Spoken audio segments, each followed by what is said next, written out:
Our house is freaking destroyed, Josie! Oh my God! The internet can be very normal and even inspirational sometimes, but every once in a while, people share new information on platforms like Facebook, Reddit, and the likes. Terrifying information, and moments caught on recordings that make the next horror movie you watch look even more real and feel more familiar. Well, strap in now. Turn off your lights, close your windows, and don't look over your shoulder. We're about to look at some of the most disturbing things from around the internet. In the blink of an eye. Take a look at this short video.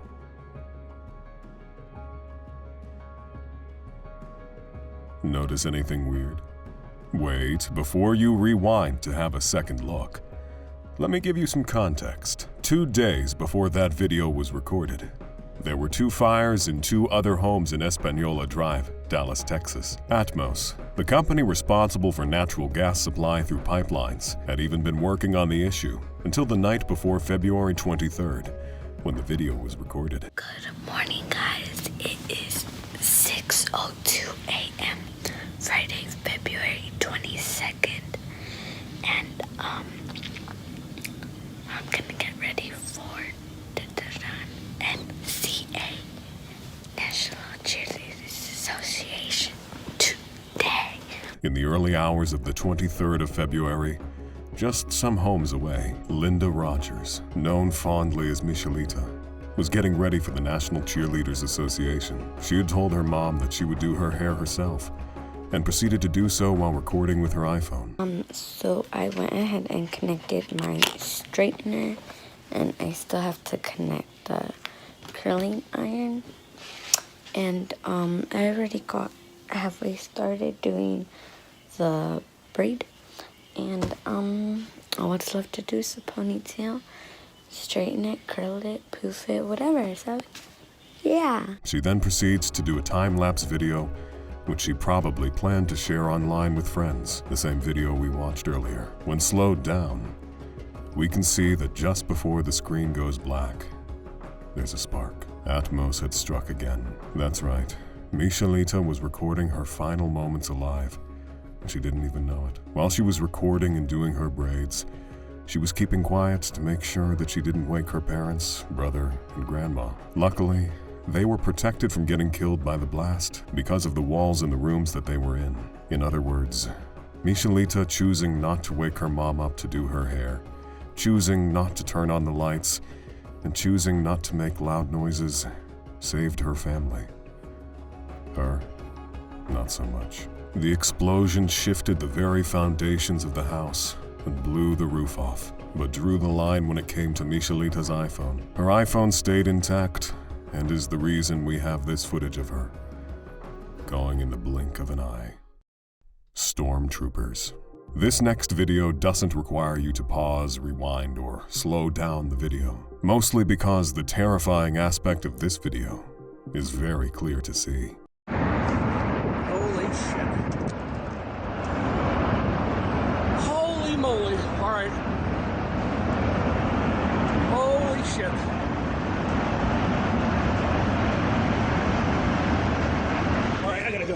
In the video, the man recording sees the tornado from a distance, but something strange is happening. The tornado is moving towards him. That's absolutely terrifying. What do you do when a storm is moving towards you? I have a lot of ideas about what I would do. Most importantly, I'd run and never look back. And heck, I might not even have the time or be in a state of mind to consistently hold a camera to record the whole thing. But above all, I most definitely would not run into a building for fear of being buried under. But our man ran into his house, and of course, the storm followed him and let it rip. I'm coming, honey. Shit, where you at, hon? God damn, it's bad. I see. Oh my God. Okay, honey. Holy shit. Stay in. Oh, man.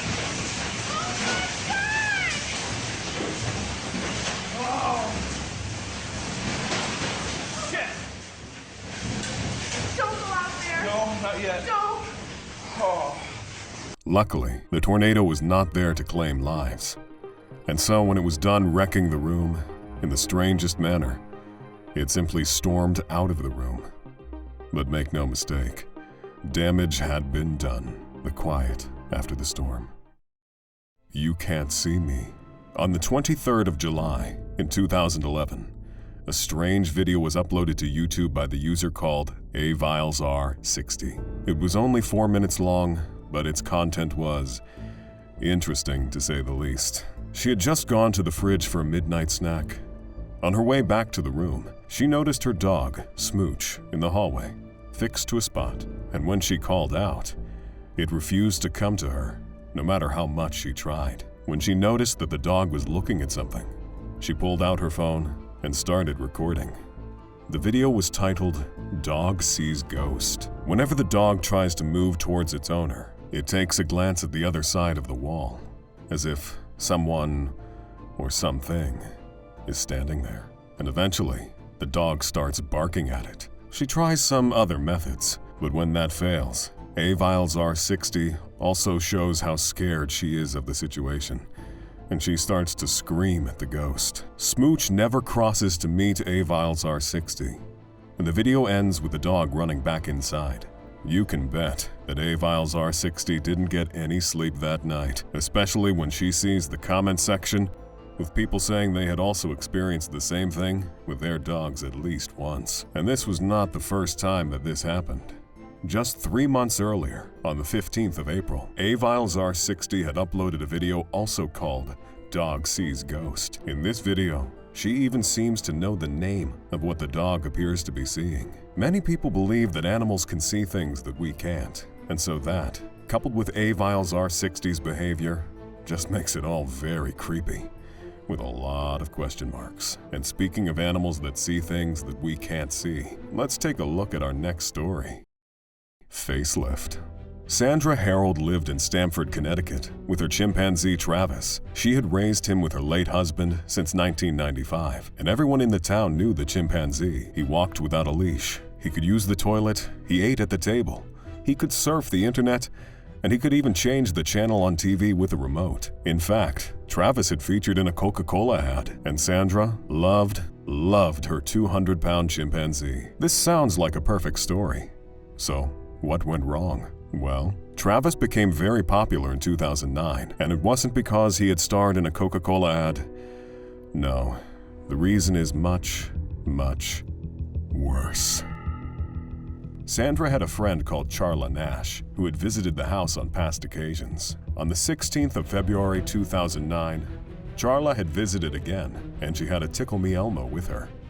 This was Travis's favorite toy. For some reason, Travis attacked Nash in one of the most brutal animal attacks that we know of today. Sandra tried to get Travis off Nash by stabbing him repeatedly and hitting him with a shovel, but he wouldn't budge. Eventually, she called 911, and one of the most chilling recorded 911 phone calls ensued. Stand for 911, where's your emergency? Oh, this is Sandy. 231 Rockrimmon Road. What's the Send problem? the police. Send the police.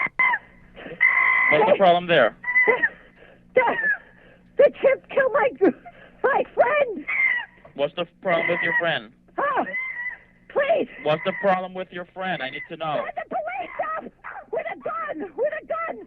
Hurry Who up. has a gun? Please hurry up. He's killing my girlfriend. What is the problem?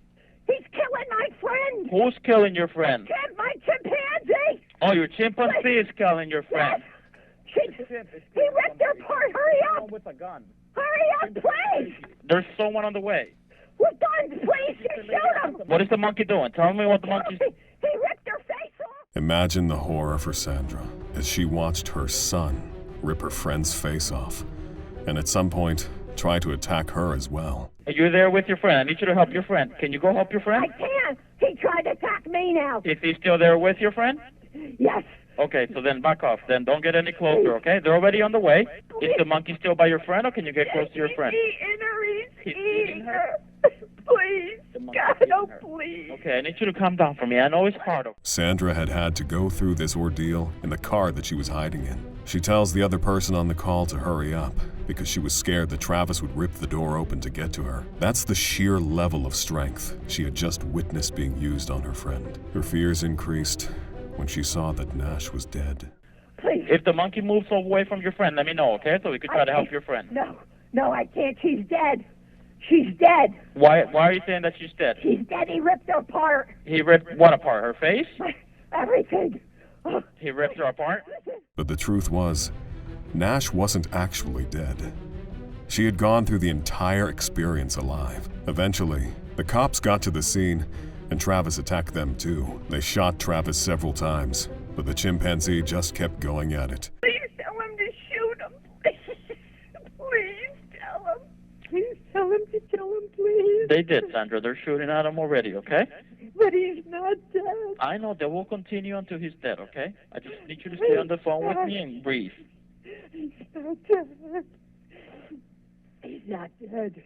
He's not dead. Eventually, Travis gave up and died. Charla Nash was rushed to the hospital with no face and no hands, and she had surgery immediately. The operation lasted for 7 hours. Nash would recover, but still underwent several surgeries and treatments to help her. She would lose her eyesight as well. The state she was in when she had the first operation was so horrible that the doctors who operated on her had to receive psychological treatment for what they went through as well. It is widely believed that Travis went into a manic episode due to some Xanax that Sandra had put in his tea to help with his Lyme disease. This story is an absolutely terrifying one that blows most horror movies out of the water. And to be honest, I've had enough for one day. If you found these internet stories disturbing, hit the like button, subscribe, and turn on notifications. I'll see you in the next video.